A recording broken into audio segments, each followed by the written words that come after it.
ಎಲ್ಲರಿಗೂ ನಮಸ್ಕಾರಗಳು. ನಾನು ಸಾವಿತ್ರಿ ಅಂತ. ದ್ವಿತೀಯ PUC ಗದ್ಯಕ್ಕೆ ಸಂಬಂಧಪಟ್ಟಂತಹ 2 ಅಂಕದ ಪ್ರಶ್ನೆಗಳನ್ನು ನಾನು ನಿಮಗೆ ಹೇಳ್ತಾ ಇದ್ದೇನೆ. ಇದು ವಿದ್ಯಾರ್ಥಿಗಳ ಇಚ್ಛೆ ಮೇರೆಗೆ ಅಂತಂದು ತಮಗೆ ತಿಳಿಸುತ್ತಾ, ಮೊದಲನೆಯ ಪ್ರಶ್ನೆ, ನಮ್ಮ ಕಡೆ ಕೆಮ್ಮುವುದು ಕಾಲಿಂಗ್ ಬೆಲ್ ಇದ್ದ ಹಾಗೆ ಎಂದು ನಿರೂಪಕರು ಹೇಳುವುದು ಏಕೆ ಅಂತ. ಅಲ್ಲಿ ಉತ್ತರ 2 ಅಂಕಕ್ಕೆ, ಮನೆಯವರನ್ನು ಕರೆಯಲು ಅವರ ಹೆಸರು ಏನು? ಹೆಸರು ಹಿಡಿದು ಕರೆಯುವುದು ಸ್ವಾಮಿ ಎನ್ನಬೇಕೋ, ಏಕವಚನ ಉಪಯೋಗಿಸಬೇಕೋ, ಬಹುವಚನ ಉಪಯೋಗಿಸಬೇಕೋ ಎಂದೆಲ್ಲ ಬಿಕ್ಕಟ್ಟುಗಳನ್ನು ಎದುರಿಸಬೇಕಾಗಿರುವುದರಿಂದ ಒಂದೆರಡು ಬಾರಿ ಕೆಮ್ಮಿದರೆ ಆ ತೊಂದರೆಗಳು ಇರುವುದಿಲ್ಲ ಎಂದು ತಿಳಿದು ನಮ್ಮ ಕಡೆ ಕೆಮ್ಮುವುದು ಕಾಲಿಂಗ್ ಬೆಲ್ ಇದ್ದ ಹಾಗೆ ಎಂದು ನಿರೂಪಕರು ಹೇಳುತ್ತಾರೆ. 2ನೇ ಪ್ರಶ್ನೆ, ದುರ್ಗಪ್ಪ ಏಕೆ ಬಂದಿರಬಹುದೆಂದು ನಿರೂಪಕರು ಯೋಚಿಸಿದರು.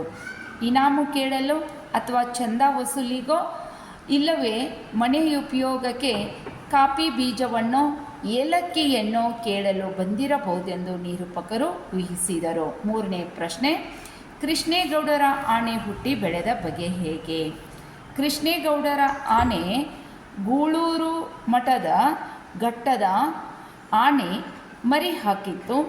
ಇದು ಕಾಡಿನಿಂದ ಬಂದಂತಹ ಆನೆ ಆಗಿರಲಿಲ್ಲ. ಜನರ ಮಧ್ಯದಲ್ಲಿಯೇ ಇದ್ದಂತಹ ಬೆಳೆದಂತಹ ಆನೆ. ಕಾಡಿನ ಬಗ್ಗೆಯಾಗಲಿ ಕಾಡಾನೆಗಳ ಬಗ್ಗೆಯಾಗಲಿ ಇದಕ್ಕೆ ಯಾವುದೇ ರೀತಿಯಾದಂತಹ ತಿಳುವಳಿಕೆ ಇರಲಿಲ್ಲ ಅಂಥೇಳಿ ಬರೀರಿ.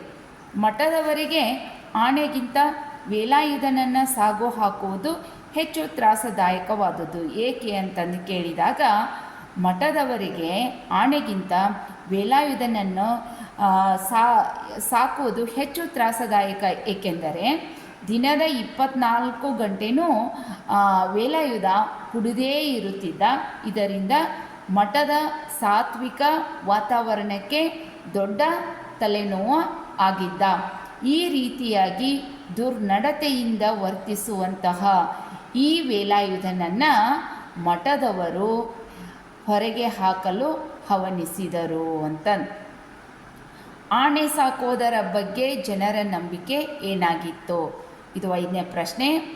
ಆನೆ ಸಾಕುವುದು ಎಂದರೆ ಎಲೆಕ್ಷನ್ಗೆ ನಿಂತ ಹಾಗೆ ಮನೆ ಮಠ ಸಂಪೂರ್ಣ ಕಳೆದುಕೊಂಡು ಅಥವಾ ಹಾಳು ಮಾಡಿಕೊಂಡು ಹೆಂಡತಿ ಮಕ್ಕಳಿಗೆ ಏನಂತ ಬಾಯಿಗೆ ಮಣ್ಣು ಹಾಕುವ ಕ್ಷಿಪ್ರ ಮಾರ್ಗ ಎಂದು ಎಲ್ಲರೂ ದೃಢವಾಗಿ ನಂಬಿದ್ದರು ಅಂತಂದು ಬರೀರಿ ಮಕ್ಕಳ.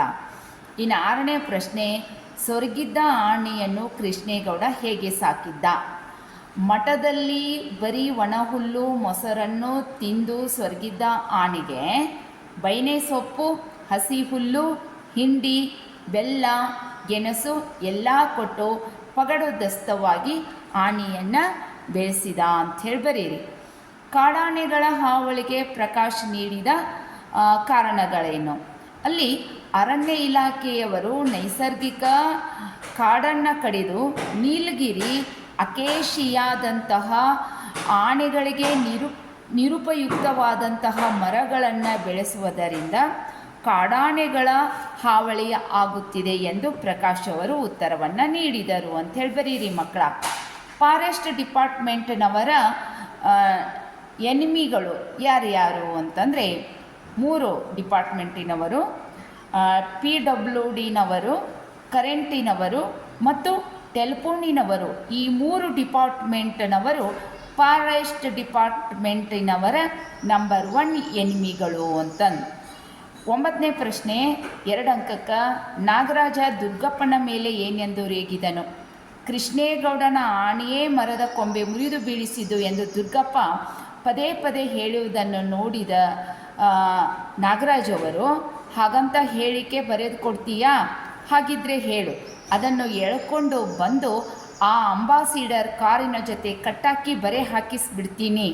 ನಿನ್ನ ಪುಕಾರ ಏನಿದ್ರು ಬರವಣಿಗೆಯಲ್ಲಿ ಇರಬೇಕು, ಹಾಗಿದ್ರೆ ಮಾತ್ರ ನಾನು ಆ್ಯಕ್ಷನ್ ತೆಗೆದುಕೊಳ್ಳೋದು ಎಂದು ರೇಗಿದನು ಅಂಥೇಳಿ ಬರೀರಿ ಮಕ್ಕಳ. ಇನ್ನು 10ನೇ ಪ್ರಶ್ನೆ, ಡ್ರೈವರ್ ತಲೆ ಜಜ್ಜಿ ಹೋದದ್ದು ಹೇಗೆ? ಆನೆ ಅದಕ್ಕೆ ಕಾರಣವೇ? ಶಿವೇಗೌಡರ ಸಾಮಿಲಿನಲ್ಲಿ ಕಳ್ಳನಾಟ ಇಳಿಸಲು ರಾತ್ರಿ ವೇಲಾಯುಧ ಆಣೆ ಕರೆದುಕೊಂಡು ಬಂದಿದ್ದ.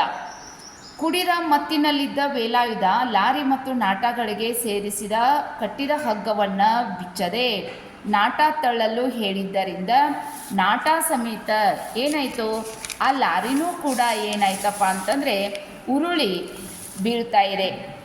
ಹೀಗೆ ಉರುಳಿ ಬಿದ್ದಾಗ ಕ್ಯಾಬಿನಿನಲ್ಲಿಟ್ಟಂತಹ ಮಣಭಾರವಾದಂತಹ ಜಾಕ ಡ್ರೈವರನ ತಲೆಯ ಮೇಲೆ ಬಿದ್ದು ಆತನ ತಲೆ ಜಜ್ಜಿ ಏನಾಗ್ತಾ ಇದೆ, ಹೋಗ್ತಾ ಇದೆ. ಇದಕ್ಕೆ ವೇಲಾಯುಧನ ನಿರ್ಲಕ್ಷ್ಯವೇ ಕಾರಣ ಹೊರತು ಆನೆ ಕಾರಣ ಅಲ್ಲ ಅಂತಂದು ಬರೀರಿ ಮಕ್ಕಳ. 11ನೇ ಪ್ರಶ್ನೆ, ತನ್ನ ಕೆಲಸ ಅತ್ಯಂತ ಅಪಾಯಕಾರಿ ಎಂದು ದುರ್ಗಪ್ಪ ವಿವರಿಸಿದ್ದು ಹೇಗೆ? ಕರೆಂಟ್ ಲೈನ್ಮನ್ ಕೆಲಸಕ್ಕೆ ಸೇರಿದ ಮೇಲೆ ಪ್ರಾಣದ ಆಸೆ ಇಟ್ಟುಕೊಂಡರೆ ಆಗುತ್ತಾ? ನಮ್ಮ ಡಿಪಾರ್ಟ್ಮೆಂಟಿನ ಲೈನ್ಮನ್ಗಳು ಯಾರಾದರೂ ಈವರೆಗೆ ಸರ್ವಿಸ್ ಮುಗಿಸಿ ರಿಟೈರ್ಡ್ ಆಗಿರೋದನ್ನು ನೋಡಿದ್ದೀರಾ?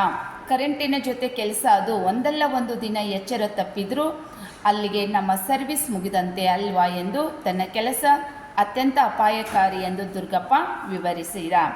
12ನೇ ಪ್ರಶ್ನೆ, ಜಬ್ಬಾರ್ ನಿರೂಪಕರಿಗೆ ಅಂಚೆ ವಿಲೇವಾರಿ ಬಗ್ಗೆ ಅಸಡ್ಡೆಯಿಂದ ಏನು ಹೇಳಿದ? 1 ನಿಮಿಷ.